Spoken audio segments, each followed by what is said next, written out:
Greetings from Florida. The warmth of being home is a reminder why I've chosen public service. From joining the United States Navy and serving in Iraq, to representing the people in the U.S. Congress, and now serving as governor of Florida. And it reminds me why I decided to run for president, to fight for those who have been forgotten in this country. This is America's time for choosing. We can choose to allow a border invasion, or we can choose to stop it. We can choose reckless borrowing and spending, or we can choose to limit government and lower inflation. We can choose political indoctrination, or we can choose classical education. These choices are symptoms of the underlying struggle to ensure that constitutional government can endure and that Western civilization can survive. And we launched this campaign to bring accountability to government, regain sovereignty at our border, and restore sanity to our society. We cannot succeed as a country if we allow our nation to be invaded, our currency to be debased, our cities to crumble, and our kids to be indoctrinated. The DC elites who facilitated this mess do not care about you, and they do not work for you. They work for themselves. They seek to accumulate power at your expense to pursue an agenda that is harmful to the American people. Citizens do not serve politicians. It is the duty of politicians to serve you. Talk is cheap. Actions speak louder than words. Reversing the decline of this nation requires leadership that delivers big results for the people we are elected to serve. I have a record of leading with conviction, championing an agenda marked by bold colors, delivering on my promises, and defeating the people who are responsible for our nation's decline.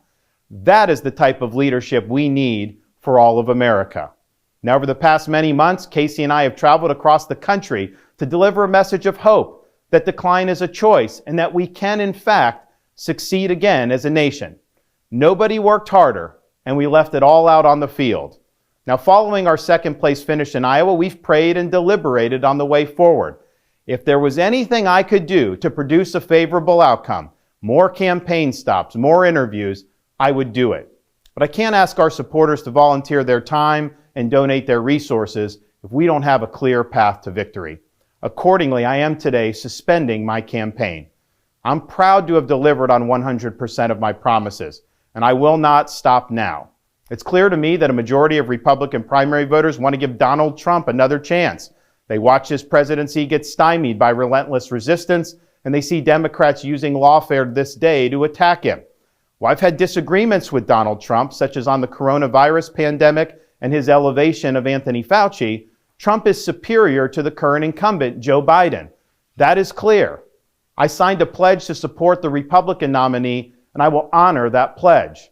He has my endorsement because we can't go back to the old Republican guard of yesteryear, a repackaged form of warmed-over corporatism that Nikki Haley represents. The days of putting Americans last, of kowtowing to large corporations, of caving to woke ideology are over. I thank all of our passionate supporters who have stood by us through it all. That we had people volunteer to come to Iowa in the middle of a blizzard to knock on doors and make phone calls touched us dearly. No candidate had more thrown at him, but no candidate had so many committed volunteers and staff. Finally, I want to thank my wife, Casey, and our kids, Madison, Mason, and Mamie. Casey's gone far above and beyond in her support for our campaign and for our cause. She's not only a great wife and mother, she's a great American who cares deeply about the future of the country that our kids will inherit. Our kids have seen and done a lot on the trail, from playing on the famed Field of Dreams baseball site in Iowa to making their first snowman in New Hampshire. They are one of the reasons we fight so hard for what we believe in. Winston Churchill once remarked that success is not final, failure is not fatal, it is the courage to continue that counts. While this campaign has ended, the mission continues. Down here in Florida, we will continue to show the country how to lead. Thank you, and God bless.